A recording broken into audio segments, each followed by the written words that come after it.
কলিয়াবৰত এক প্ৰকাৰ সূচনা হৈছে কৃষি বিপ্লৱৰ। আজি আমি উপস্থিত আছোঁ কলিয়াবৰ শিলঘাটৰ বিদুবী অঞ্চলৰ এখন বৃহৎ চাপৰিত। এই বৃহৎ চাপৰিত প্ৰায় 200টা পৰিয়ালে বিলাহী, বেঙেনা, ফুলকবি, বন্ধাকবি, সৰিয়হ, আলু, জলকীয়া আদি খেতি কৰি স্বাৱলম্বনৰ পথ প্ৰশস্ত কৰাৰ লগতে নিজৰ পৰিয়াল প্ৰতিপালন কৰিবলৈ সমৰ্থ হৈছে। এই চৰ চাপৰিত প্ৰায় 2টা দশক ধৰি এই অঞ্চলটোৰ 2 শতাধিক পৰিয়ালে খেতি কৰি জাতীয় অৰ্থনীতিৰ পথ সুচল কৰাৰ লগতে নিজৰ আত্মসংস্থাপনৰ পথো মুকলি কৰিবলৈ সমৰ্থ হৈছে। আমি দেখুৱাইছোঁ এনেদৰে এজন কৃষক এতিয়া নিজৰ বিলাহী খেতিডৰাত লাগি আছে। এনেদৰেই প্ৰায় 200টা পৰিয়ালে এই বৃহৎ অঞ্চলটোত বিভিন্ন ধৰণৰ খেতি কৰি খেতিৰ জৰিয়তে উৎপাদিত সামগ্ৰী স্থানীয়ভাৱে বজাৰ দখল কৰিবলৈ সমৰ্থ হৈছে।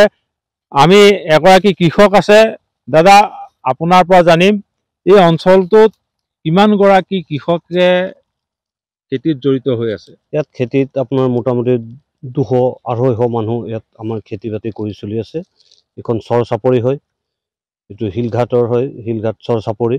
ইয়াত 1000 বিঘাৰ ওপৰতো মাটি আছে। মাজত অলপ দিন মাটি ব্ৰহ্মপুত্ৰে খহাই নিয়াৰ কাৰণে আমাৰ বহুতো অসুবিধা হৈছিলে। তাত আকৌ ঈশ্বৰৰ কৃপাত আমি মাটিখিনি পালোঁ, আকৌ নিজে নিজে দখল কৰিলোঁ, আকৌ চৰ চাপৰিত আকৌ আমি সবেই মিলিজুলি খেতি বাতি কৰিছোঁ। ইয়াত কোনো আমাৰ জাতিভেদ নাই, যে হিন্দু হয় মুছলমান হয়তো নাই, আমি সবেই কৰোঁ একেলগতে সবেই মিলি। ইয়াত আপুনি দেখিছে বিলাহী লগাইছোঁ, বন্ধাকবি লগাইছোঁ, বেঙেনা লগাইছোঁ, সৰিয়হ কৰিছোঁ। আপোনালোকৰ উৎপাদিত সামগ্ৰীৰ উচিত মূল্য পায়নে? উচিত মূল্যটো আমি নাপাওঁ।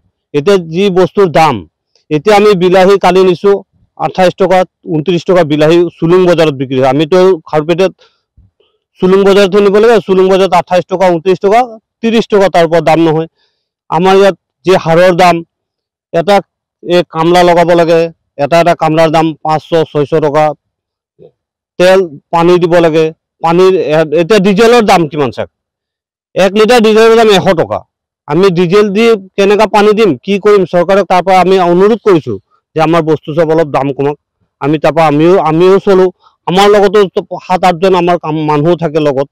ইমানেই কৈছোঁ, হিমন্ত বিশ্ব শৰ্মাৰ ওচৰত প্ৰাৰ্থনা কৰিছোঁ ছাৰৰ ওচৰত যে আমাৰ কিছুমান বস্তু আমাক ৰেহাই কৰক, যে আমিও চলিব পাৰোঁ, আৰু আমাকো অলপ কিছুমান চৰকাৰৰ ফালৰ পৰা সাহায্য কৰিলে আমি ভাল পাওঁ। বিশেষকৈ এই মাটি যিখিনি আপোনালোকে দখল কৰিছে, এইখিনি ভূমি পট্টা দিয়াৰ ব্যৱস্থা চৰকাৰে কিবা গ্ৰহণ কৰিছে নেকি? নাই, এইখন আমাক ভূমি পট্টাৰ ব্যৱস্থা কৰা নাই। এইটোৰ বিষয়ে আমি পোৱা নাই, আগতো দিয়া নাই আৰু নিদিয়ে, সেইটো আমি জানোৱেই বাৰু। সেইটো চৰ চাপৰিত এতিয়া চৰকাৰৰ দৰকাৰ হ'ব, সেইটো লৈ ল'ব, সেইটোত আমাৰ এইটোত কোনো আপত্তি নকৰোঁ আমি। হয়, এনেদৰে দেখা গৈছে যদিও বা এইসকল কৃষকে অতি কষ্টৰে বিভিন্ন ধৰণৰ সামগ্ৰী উৎপাদন কৰে, কিন্তু তেওঁলোকৰ এটা আক্ষেপ, তেওঁলোকৰ উৎপাদিত সামগ্ৰীৰ উচিত বজাৰ মূল্য নাপায়। মধ্যভোগীৰ দপদপনিত আচলতে এনেচাম কৃষকে নিজৰ প্ৰাপ্য মূল্যৰ পৰা বঞ্চিত হ'বলগীয়া হৈছে। সেইকাৰণে চৰকাৰক তেওঁলোকে আহ্বান জনাইছে যে ইয়াৰ ওপৰত এটা উচিত ব্যৱস্থা গ্ৰহণ কৰক, তেওঁলোকক ৰেহাই মূল্যত সাৰ ঔষধ আদি যোগানৰ ব্যৱস্থা কৰক, তেওঁলোকে দখল কৰি থকা এই কৃষিভূমিক পট্টা দিয়াৰ ব্যৱস্থা কৰক।